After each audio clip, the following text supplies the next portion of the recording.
Welcome to the Barbados Today evening update for Monday, July 17. I'm Emmanuel Joseph. Glad you can join us. Our top story: Barbados is now on a tropical storm watch. At 5 p.m., the center of Tropical Storm Dawn was located near latitude 11.2 north, longitude 52.6 west, or 485 miles or 780 kilometers east-southeast of Barbados. Now, Dawn is moving toward the west near 17 miles per hour, that's 28 kilometers, with maximum sustained winds near 40 miles per hour.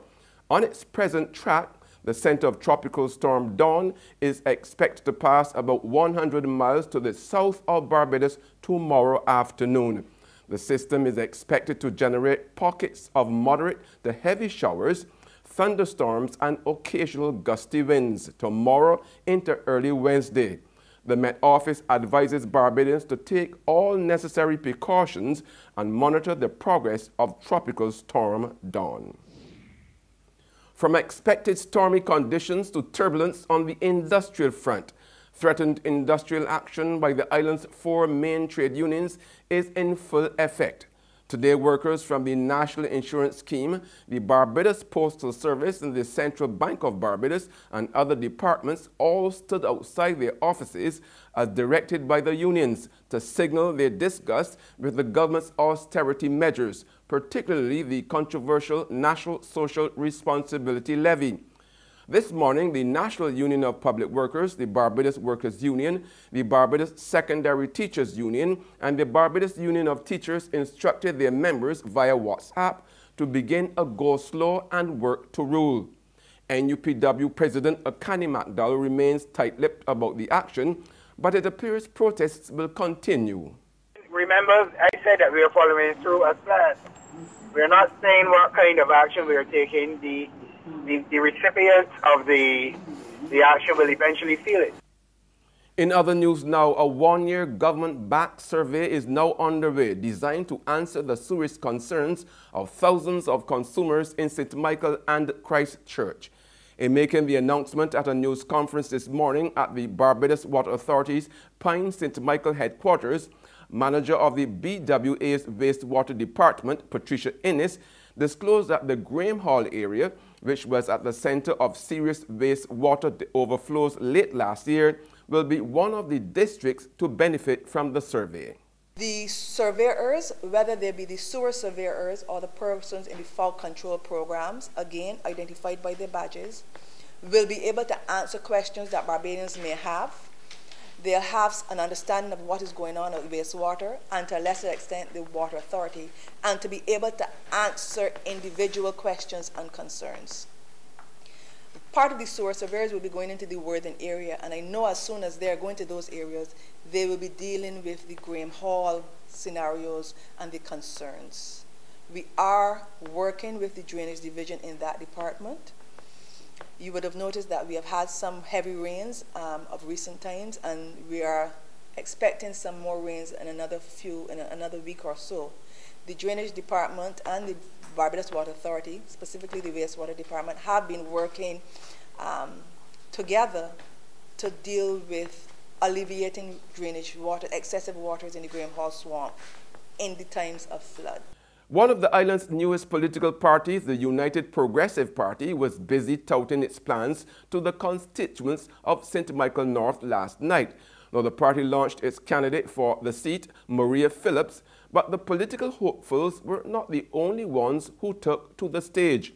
Nisha Reed, a young mother from Eden Lodge, urged Barbadians not to sell their votes.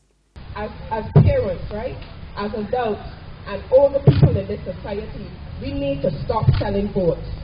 Selling votes is like selling your child's future. I do not agree with that. I want y'all to pay attention to what is happening in society. I was not the type of person to want to get involved in politics. It was something that I had as a dream as a child, but the older I got, I said, well, it's very corruption and it's definitely not for me. And the older I got, and I come to realize, well, if I decide I'm not getting involved in that, that means I'm leaving my future up to other people. And no matter what decision they make, it affects me and my child in the long run. So I've decided to take an interest and take a stand here today for change. I want to up the thing. And I would also like to draw to the attention of the people here right now that this party is about empowering people, especially young people. Because for someone to come and stick with me and see my potential and give me this opportunity means that this is a party that is willing to change. The stage is set for the 18 finalists vying for the top spots in this year's Soca Royale. Today, the contestants picked their positions on the CBC television program Festival Stage. Defending party monarch Lil Rick is expected to blaze the trail when he hits the Bushy Park stage first on July the 30th. He will be followed by Mikey, Faith, Ras Eiley and Griner, Mr. Blood, Ramses, Mr. Dale, Peter Ram, and the newcomer to the party monarch competition, Safia, will close the contest. Now for the Sweet Soca finals, veteran calypso artist TC will get to entertain the judges and the crowd first. She will be followed by Shaquille, reigning Sweet Soca monarch Edwin Yearwood, Nikita, Marsville, Lil Rick, Sanctuary, Red Plastic Bag, and Damien Marvey.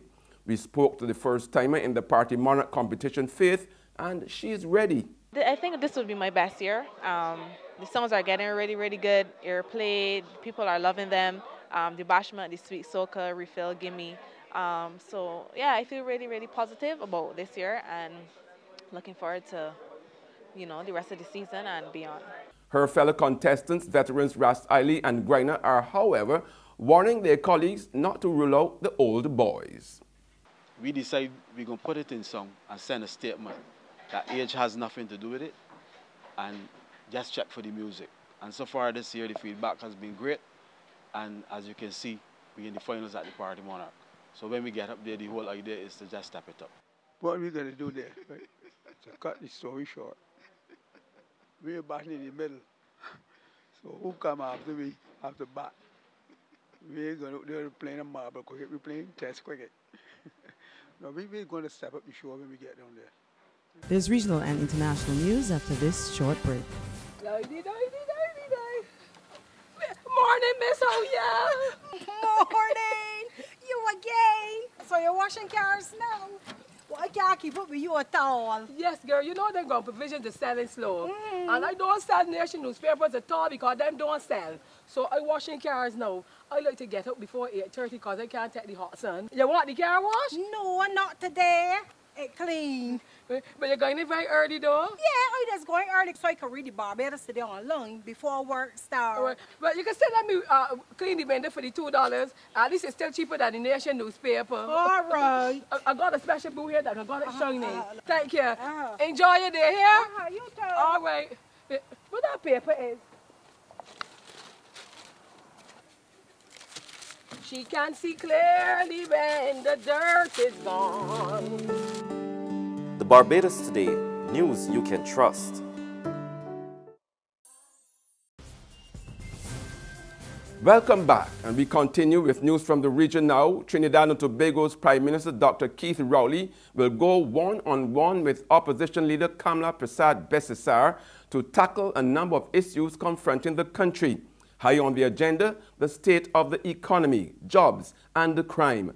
More in this report from TV6 News. The items listed for discussion were 1. Internal self-government for Tobago, 2. Campaign finance reform, 3. Anti-gang legislation, 4. Difficulty within the judiciary, the JLSC matter, 5. The Integrity Commission, 6. Service Commission's effectiveness, and 7.